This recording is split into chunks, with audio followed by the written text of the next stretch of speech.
getting it. hooked. Can we record it? So what is it about the Yeah. unhookable space that drives you to create that? Will you say that again? Yeah, when I look at the game world of possibility management, I see in the thoughtware of people that are participating in it that being unhookable is missing. They're getting unhooked in their spaces. I hear it a lot in the Rage Club space holder group, for example. My client did this. What do I do? It's because they're missing this whole set of tools for unhookable, or just like this thoughtware about becoming unhookable, this transformation really. And then also getting hooked by the game world itself, by trainers, by space holders in the game world. And I feel that there's something going on where like people do trainings because a trainer told them something and they got hooked by it. And so it's really affecting the whole game world. It's not only in a personal level as a space holder or so just like to like almost it's a decontaminate that part or shift that part of us that is being hooked by these things. I think it can shift the game world. And it's not only unhookable, it's also this thing about being a conscious asshole that is gone from like nobody. There's two women that try to hold space for that, but nobody came to the program. So this part about being a conscious asshole that we're touching on too, and the good girl, like this whole like dispelling or badassing the good girl, nice boy thing is also part of being unhookable. It's also part of the training, and it's kind of a different take on it than what I see that is being held space for me. So it's yeah, it's like all these amazing tools and journeys. I know because I did already two of this unhookable training, and people really got a lot from that. So that's what I'm trying to bring to the game world. Thank you. What about you? What is it for you that you want to bring this work? I mean, it lands in me what you say, that it's something about the whole game world and especially being hooked by possibility management. I have quite a few conversations with coaching clients that keep going into low drama about PM. So they're really hooked by possibility management, and it can be subtler. It can be this adaptation to possibility management, which is also a form of being hooked, trying to fit in.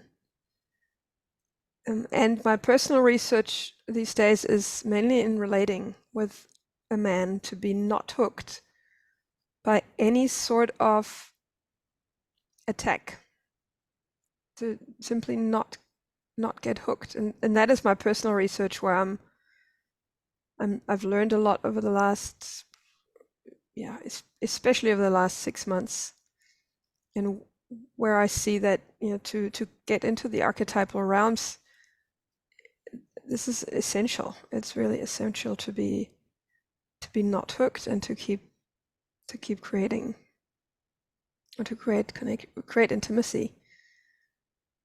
And I'm on that journey too. That's why, I'm willing to share my research and be on the research team. So it's really a non-hierarchical space of radical research with each other.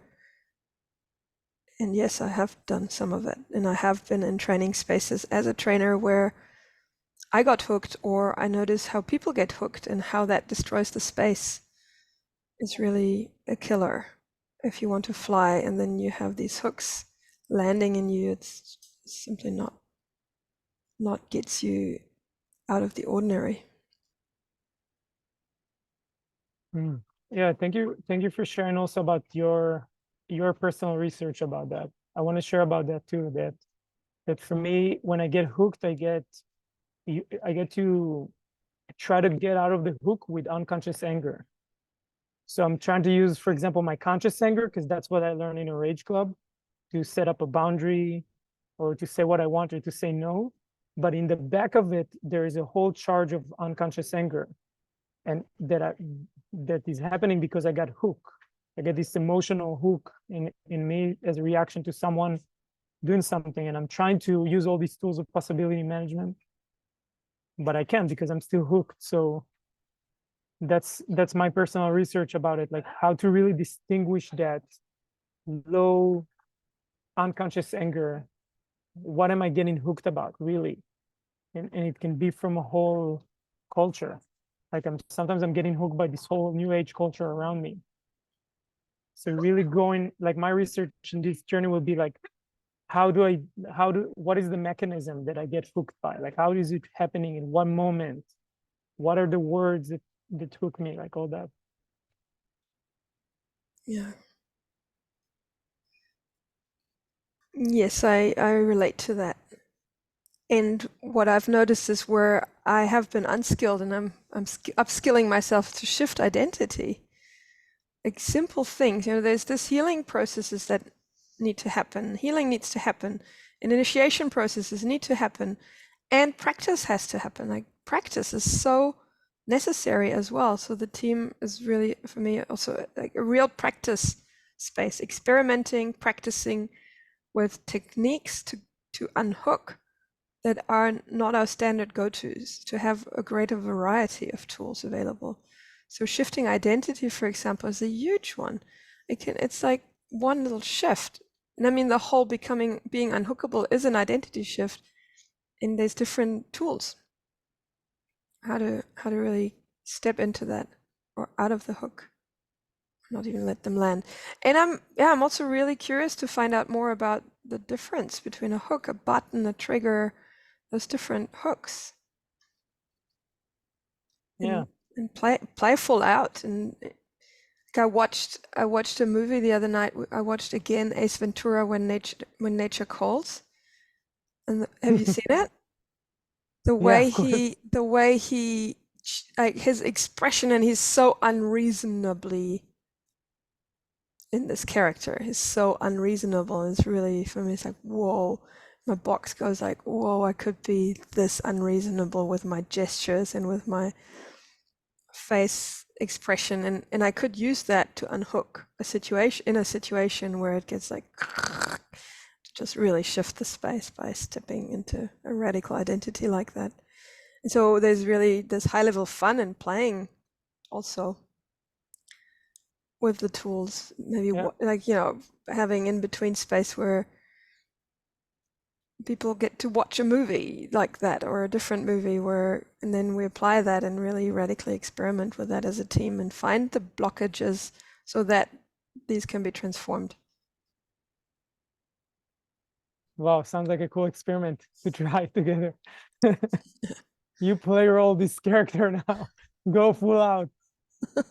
Yeah, with all this role playing, it's so much fun. Like I watched a video that we recorded the space, and it's so much fun. Like you get to to try these things that you would never try in a space. Like really, like you're saying, going extreme with something. Like taking one aspect of your space holding and doing it in extreme, so you have the chance to role play with that. It's really high level fun. And it's funny also. And we try to hook you, so it's funny, like this process where we're throwing all these hooks at you and suddenly something catches you. Yeah, it reminds me of a story. Yeah, sorry, go. No, you go. It reminds me of a story when I first started to go into this unhookable training, where I realized it really needs to be a practice that I'm taking with me to my life. There was a guy just moving into an apartment that I rented in Portugal. It was the best apartment ever. Everything was perfect. And this guy comes in and all he's doing is trying to hook me all day.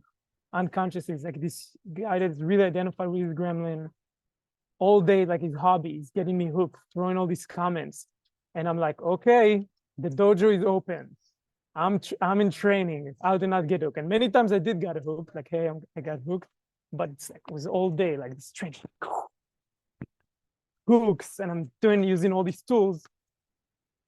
And I think I did a good job, because just a few days ago, this guy sent me a message and he wants to join the Rage Club. So I think something that he saw worked there. So, I mean, the image that I get is once Neo with all the bullets coming, and I used that yesterday. I used a GIF for that. The other thing is a dojo is really an unhookable dojo. And that reminds me of, is it Neo also, or is it another movie? Is it Doctor Strange? I don't recall. Where I think it's Neo also, where he goes into this dojo space and he gets downloaded all these skills. Yeah, it's that. It's That's Matrix. that. Yeah. It's Matrix too. Huh? Yeah. So yeah, that space excites me to create like an unhookable dojo, which is still a team, and we're in a dojo space of really training hard out and going liquid with it and creating high level fun, bringing everybody bringing their own edge, their own research, and challenging each other there and really playing full out. Yeah, it gets rough. It's not it's fun, but it's also like it's really challenging to do that. You get to be like I have also somewhere in the good boy box. It's like, what can I say? What can I even say to shift the space? Do I dare saying this right now? So it's like, it's challenging also. It's hard.